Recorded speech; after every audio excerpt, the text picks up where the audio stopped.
Salut tout le monde, ici Rémi. C'est toujours bon de faire un récapitulatif sur la dernière année et de voir ce qui a bien fonctionné et aussi ce qui a moins bien été. Il s'en est passé des choses en 12 mois et il y en aura aussi beaucoup d'autres qui sont à venir. Je vous fais donc un petit récapitulatif de ma dernière année et aussi de ce que j'ai appris au travers de tout ça. Bon, fait qu'avant de parler de ce qui a retenu l'attention de tout le monde dans la dernière année, comme les prix de l'immobilier ou le taux d'intérêt, je vais commencer par vous dire que je ne suis tout simplement pas un investisseur actif. Ce que je veux dire par là, c'est que je ne suis pas un investisseur qui regarde 3 fois par jour sur Centris, sur du Proprio, sur JLR ou toutes les autres plateformes. Je ne suis pas non plus constamment à la recherche de financement ou de nouvelles connaissances pour mieux investir en immobilier. Tout comme je ne passe pas 100% de mon temps en train d'essayer d'optimiser mon parc immobilier.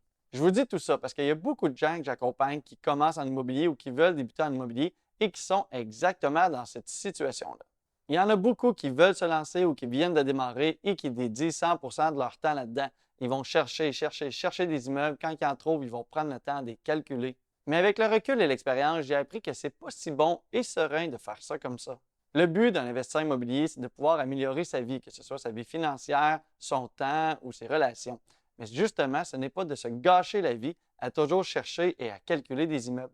Et au travers de tout ça, il y en a vraiment plusieurs qui tombent au combat parce qu'ils vont se démoraliser rapidement de faire autant d'efforts pour avoir peu ou même pas de résultats. C'est pour ça qu'au lieu d'être un investisseur actif qui va se décourager parce qu'il va trop travailler pour peu de résultats, il vaut mieux être un investisseur intelligent qui va travailler efficacement. Avec les années, j'ai appris à connaître mon marché. Et aujourd'hui, grâce à ça, je suis capable de dire en un coup d'œil s'il y a du potentiel avec un immeuble ou un projet. Pour en arriver là, je ne me suis pas étendu n'importe où. Je n'ai pas couru aux 4 coins du Québec dans le seul but d'essayer de trouver un bon prix. Et ça, c'est une des choses qui est importante à retenir. Quand on commence, il faut investir dans son secteur. Mais son secteur, ça ne veut pas dire d'acheter son voisin. Ça veut dire d'acheter dans le secteur que tu comprends et que tu connais. Arrête donc de chercher n'importe où et concentre-toi sur une ville, sur un secteur, sur un quartier, et c'est comme ça que tu vas être capable de trouver une opportunité. Juste ce conseil-là, ça pourrait te permettre de mieux dormir la nuit, mais aussi de t'apporter des vrais résultats concrets. L'autre chose que j'ai remarqué, c'est que je ne suis pas actif, mais je reste très alerte à mon marché. En fait, avec tout ce qui existe maintenant sur le marché, c'est ridicule de passer à côté du fait d'optimiser et d'automatiser certaines tâches. Donc, au lieu d'aller voir 3 fois par jour sur Centris et avoir peur à chaque fois de manquer quelque chose qui vient de sortir, mets-toi tout simplement des alertes. Comme ça, tu vas être averti en temps réel selon les paramètres que tu vas avoir mis. Comme ça, tu n'auras pas à te soucier d'aller voir très souvent et tu ne manqueras pas rien. Tu peux le faire sur Centris, JLR, du Proprio et plein d'autres plateformes qui vont te permettre de rester attentif sur ton secteur, ton marché, les opportunités, les tendances. Et je vous le dis, c'est beaucoup plus facile de tout simplement regarder ces courriels pour voir les dernières choses qui ont été mises en ligne plutôt que d'essayer d'aller sur Centris et de retrouver les dernières inscriptions. Et dans la même veine d'idées, construis-toi un réseau de contacts forts autour de toi. Dis-le que tu es ou que tu veux devenir un propriétaire d'immeuble. Ne va surtout pas le cacher auprès des autres. Plus qu'il va y avoir des gens qui vont le savoir autour de toi, eh bien, ça va te faire des yeux supplémentaires pour trouver des opportunités. Vous ne pouvez pas vous imaginer le nombre de partages, de courriels ou de messages textes que je reçois du monde qui voit des immeubles passer et qui pense que ça pourrait m'intéresser. Et détrompez-vous, je ne suis pas chanceux que ça m'arrive. C'est tout simplement parce que j'ai construit un réseau solide autour de moi. Et en plus, c'est même pas seulement quand il y a des immeubles à vendre, c'est même pratique quand j'ai besoin de louer quelque chose. Je suis vraiment pas un gars qui aime Facebook, j'y vais jamais, je ne suis pas sur les pages Poted ou les autres choses que les villes ont. Mais croyez-moi que quand quelqu'un écrit quelque chose là-dessus et qui cherche un appartement, eh bien, il y a plein de mes amis qui me mettent en commentaire. Comme ça, je suis tout de suite averti, même si je ne suis pas sur la page. Vous ne pouvez pas savoir à quel point c'est pratique. Donc, sors de ton sous-sol, de ta chambre ou de peu importe où tu es en ce moment et va parler avec du monde. Les contacts, c'est important.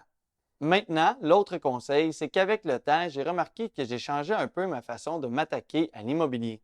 Selon le dictionnaire Larousse, aguerri, ça veut dire devenir, être plus robuste, plus résistant, s'habituer à des choses pénibles. Donc, travaille sur toi pour devenir un investisseur aguerri qui va être capable de faire face à la montée des taux d'intérêt, qui est capable aussi de ne pas se décourager quand il y a peu de choses intéressantes sur le marché, et aussi qui a assez confiance en soi pour réussir à bien négocier sans avoir peur de passer pour un profiteur. L'immobilier, ça s'apprend, que ce soit via tes propres expériences ou via mes programmes. mais ceux qui vont réussir à se rendre à ce niveau-là le plus rapidement, ce sont ceux qui vont réussir à profiter au mieux de la puissance de l'immobilier. Donc, apprends pour devenir un investisseur aguerri. Et maintenant que je suis rendu un investisseur aguerri, bien que je ne sois pas actif à tous les jours, je suis toujours prêt à passer à l'action et ça, c'est vraiment important. Si tu passes ton temps à faire des recherches et que finalement, au bout de quelques mois, tu trouves le deal du siècle, mais que ton financement n'est pas prêt, ta mise de fonds n'est pas prête, que ton crédit est mauvais, eh bien, tu n'iras pas loin avec ça.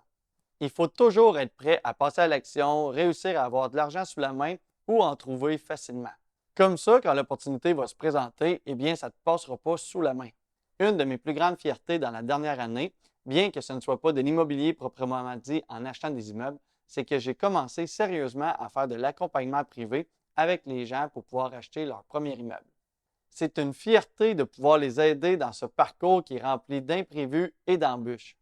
Ça me fait toujours plaisir de voir les résultats concrets que mes étudiants obtiennent, mais c'est aussi que moi, j'ai grandement appris au travers de tout ça dans la dernière année et je suis plus solide que jamais pour les prochains que je vais accompagner dans les prochains mois. Surtout avec le marché qui a commencé à changer et qui va changer beaucoup plus dans les prochains temps, ça va être vraiment le temps de sauter dans le bateau.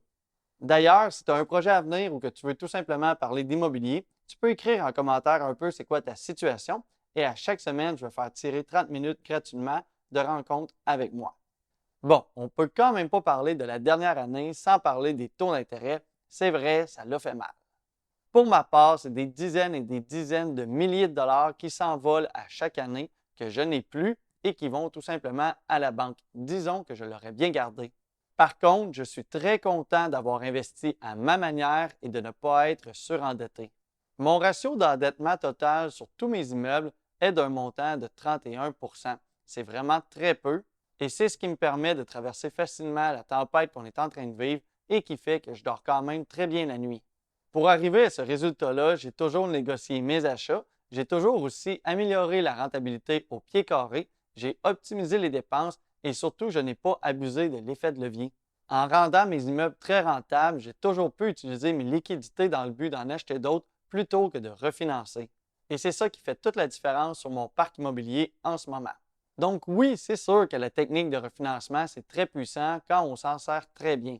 Mais il y a toujours un côté inverse qui peut se produire et quand ça va mal et que tu as utilisé l'effet de levier au maximum, c'est possible que ça aille vraiment très mal. Donc c'est normal que toi, en tant que petit propriétaire d'immeuble, tu t'arraches les cheveux dans la dernière année pour réussir à y arriver. Imagine, il y a plein de grosses entreprises qui ont de la difficulté en ce moment, donc c'est normal que les petits investisseurs ont aussi de la difficulté à y arriver. On dirait qu'avec le temps, les gens, et donc les entreprises aussi par le fait même, ont oublié que de l'argent, ce n'est jamais gratuit. Ce n'est jamais gratuit et aussi, ça vient toujours avec un risque. Donc, ceux qui en ont abusé, eh bien, ce sont eux qui aujourd'hui en paient le prix. Mais tout ça, ça fait que dans la dernière année, il y a des opportunités qui ont commencé à sortir et je pense aussi qu'il va y en avoir beaucoup plus dans les 2-3 prochaines années à venir. Faites vite pour les trouver parce que ceux qui étaient découragés vont vite reprendre confiance et ils vont revenir dans la partie. Si vous pensiez que la compétition est forte en ce moment, eh bien, attachez-vous parce que la compétition va seulement augmenter avec tous ceux qui vont revenir dans le bateau une fois qu'ils vont retrouver confiance et que le marché va retrouver sa vitalité. Ceux qui vont réussir à sauter dans le bateau maintenant, ce sont eux qui vont être les plus grands gagnants de tout ça, et ça pour deux raisons toutes simples. La première, c'est que ceux qui achètent avec des taux d'intérêt qui semblent avoir plafonné, eh bien, ils vont tout simplement voir leur immeuble être de plus en plus rentable à chaque fois qu'il va y avoir une baisse. C'est donc non négligeable. Mais surtout, c'est qu'à chaque fois qu'il va y avoir une baisse du taux d'intérêt, eh bien, l'intérêt pour l'immobilier va réaugmenter pour plusieurs, donc le prix va aussi augmenter. Et ceux qui attendent en ce moment que le marché soit plus favorable plus tard, eh bien, ils vont continuer d'attendre tout simplement. Parce que bien qu'il va y avoir des baisses de taux, le prix va remonter et il y aura encore toujours des excuses. Et pendant ce temps-là, ceux qui achètent maintenant ou qui ont acheté vont continuer de voir leur immeuble prendre de la valeur. Je termine en disant que cette année, j'ai aussi appris qu'il faut réussir à se gâter un peu. Je me suis souvenu que l'argent, ça n'apporte rien en soi. Juste réinvestir éternellement, ça ne te rendra pas plus heureux. Tu dois donc réussir à en profiter un peu intelligemment. C'est en célébrant les victoires et en s'enlevant des épines du pied grâce à l'argent que la confiance que ce que tu fais est bon se construit et que la persévérance qui en découle permet de multiplier tes résultats. Voilà, donc je termine avec le plus grand conseil de cette capsule-là, et c'est tout simplement d'apprendre à être patient. Alors, c'est important de ne pas sauter sur le premier immeuble venu dans le seul but de devenir investisseur. Mieux vaut attendre, et même si ça prend du temps, il ne faut pas se décourager. Parce que souvenez-vous qu'on dit que le lâcheur ne gagne jamais et que les gagnants ne lâchent jamais. Si tu veux en apprendre plus, je t'invite à écouter cette vidéo-là. Et comme toujours, le meilleur moyen de m'encourager, c'est de continuer à m'écouter et de partager les vidéos. Merci de votre écoute, bon succès pour la prochaine année et au plaisir de pouvoir vous accompagner dans vos projets.